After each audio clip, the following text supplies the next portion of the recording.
Yes, what's going on, producer friends? Today I got a video about making your sounds wide and specifically layering multiple synth sounds to achieve a wider effect overall. So this is what we're going to be making.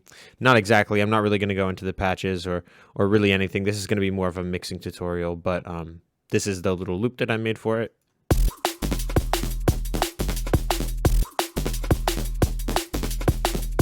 And you guys know that I'm a house guy, but, for these tutorials, it's fun to, not make a house song because it gets boring to just keep writing the same four on the floor stuff all the time, even though I love it. Okay, so what I wanted to talk about was with these couple of synths, which I'm just using Vital because it's just been what I've been on lately. For whatever reason, I've just been liking it.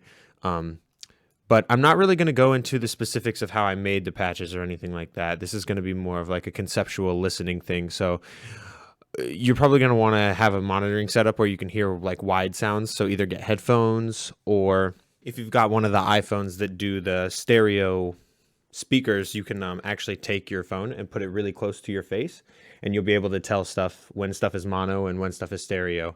But this is an Apple fanboy channel. If you want that, you can go to Julian Gray's channel. Anyways, let's listen to the first sound I have. So this is just going to be the sub bass, just literally a square wave with a little bit of filter on it. So obviously that's mono, super simple. That's just to get the sub moving. And the next one we have is the more stereo kind of patch.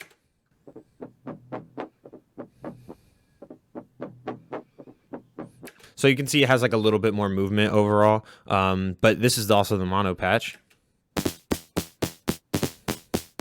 And so they sound fucking weird, not, layered on top of each other, but in context, they start to make a lot more sense. And the main reason I like to split my stuff between mono and stereo is because, if everything in your drop is stereo, then nothing is stereo. Everything just kind of gets pushed to the back wall and doesn't really feel like anything is close to you. So I like to layer a sound that's like short and snappy and tight in your face. And that's something that's a little bit more like has chorus on it, or hyperdimension if you're using Serum maybe, or like some flanger or something that makes it sound super wide and huge, but pushed back a little bit. And then I layer those two things together to achieve, a wider effect.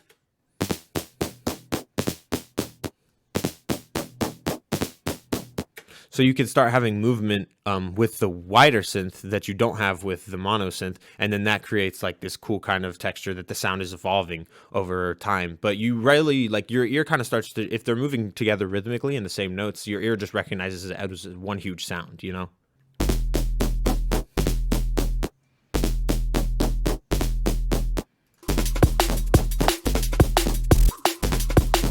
But yeah, that's pretty much it. I mean, this isn't really supposed to be a tutorial, more of just kind of like maybe try this next time you're doing sound design or writing some shit and you want some really wide sounding shit. And just remember that if everything is wide, nothing is wide. So it's really nice to have that mono reference point for your ear to latch onto, but still have, super big. And you can play with it and make the stereo signal a lot more bright, or maybe a lot more shorter, and have the mono signal longer, something like that. I mean, you could even take two patches that are separate. You could have chords on the side, but just one note in the middle. I mean, there's like a million things you can do when you start to split things up like this. I hope some of you guys found this useful. If you did, hit subscribe, hit all those fucking buttons, and I'll see you next time.